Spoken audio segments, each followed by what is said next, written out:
Hey, what's going on, guys?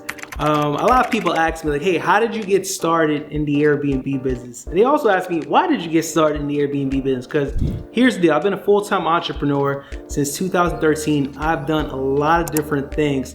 But the reason why I got started in the Airbnb business and how, it's very interesting. So several years ago, I was building a sales business, right, revolving around travel. Had a lot of success, was also having a lot of fun. But then there were some issues with the business that was completely outside of my control, and it impacted my residual income, right? So at that point in my life, I became looking for opportunities so that way I can still be able to continue to create residual income, right? And I had a good friend of mine, by the name of Nikki, and I saw her setting up a property for her Airbnb business.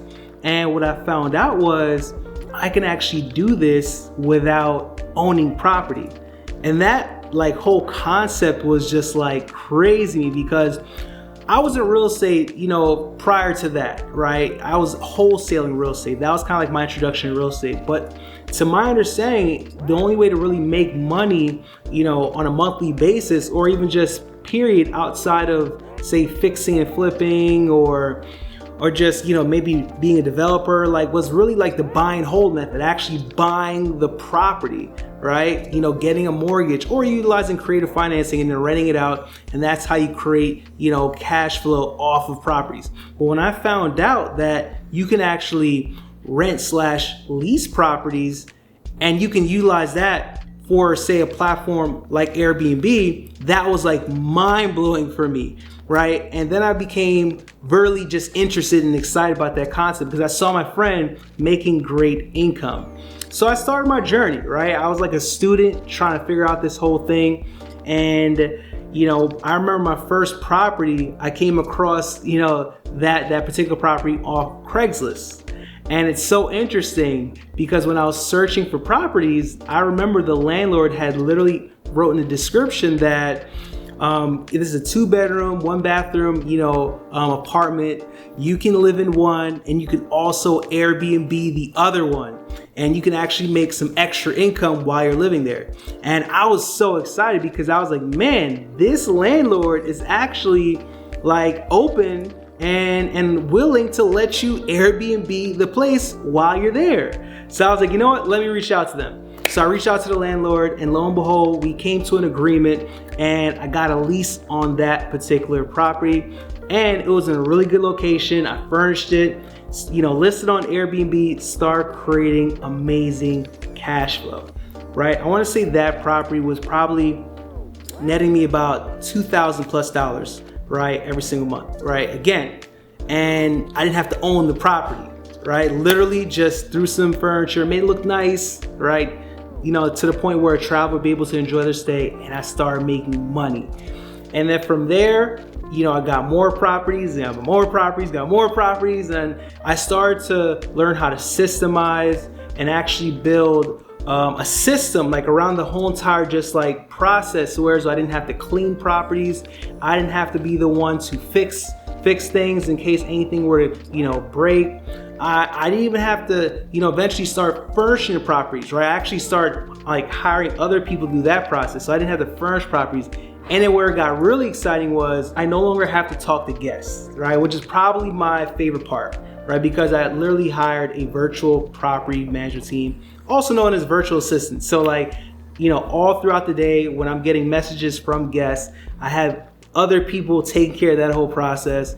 And it's really cool because literally I found a way to outsource every component of the business to where as though now I'm making passive income.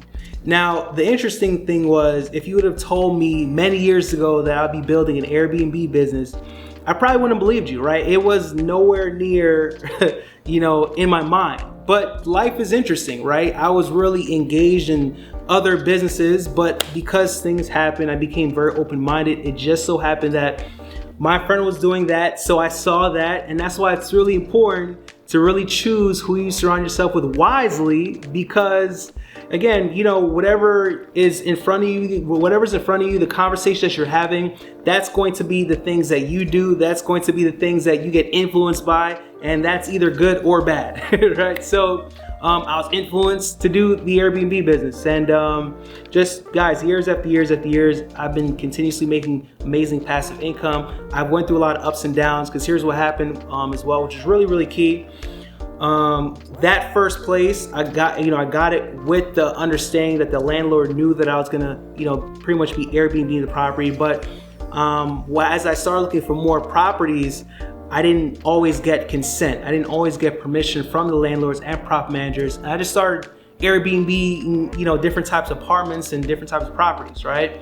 And what started to happen was when some of those landlords and prop managers found out, they didn't like it. And I eventually had to leave out some of those properties. Now, what I learned throughout that process and throughout the years is it's just so much better to get permission from landlords and prop managers. So that way there's no issues, right? Nobody feels misled. You actually can create a long-term business. Everybody's on the same page, and you don't have to worry about getting kicked out, right? I learned that the hard way. Trust me, don't do what I did. It is just not worth it. I'm not gonna like knock you or like point fingers at you if you're doing it, because again, I did it. But I just learned from that experience that it's so much better to get permission. And now I have some amazing relationships with landlords and prop managers, so much to the point where, let's just say I got one unit with a particular landlord. Every time there was a vacancy within, say, an apartment building, they would reach out to me asking me if I want more, right? Because number one, they understand exactly what I'm doing. They know what I'm doing. They see how well I conduct business, so they're okay with the business and they're okay with how I do business. And we can continue to grow this relationship. They feed me more properties, and guess what? Investors, landlords, they know other investors and landlords, right? So you can literally continue to grow just from building a relationship with one person, right? And so on and so forth. And that's why it's so important to have integrity, do business the right way, because no matter what business you do, who you are as a person, your character, that's gonna really determine your relationships, and your relationships are gonna determine the access to opportunities that you get. And I hope that you really don't overlook that. But listen, guys, continue to follow me. I'm gonna drop so many more gems and strategies on how you can get involved in the Airbnb business, how to do it the right way, and how that you can create passive income. Because I'm all about living your best life, creating passive income, traveling all around the world, literally living life on your terms. Because guess what, guys? We have one life. And if you're gonna be on this earth, you might as well live it the way that you want to, so that way you can be happy, healthy, wealthy, and being fruitful. So I'm gonna see you guys on the next one. Tap with me. I got ya.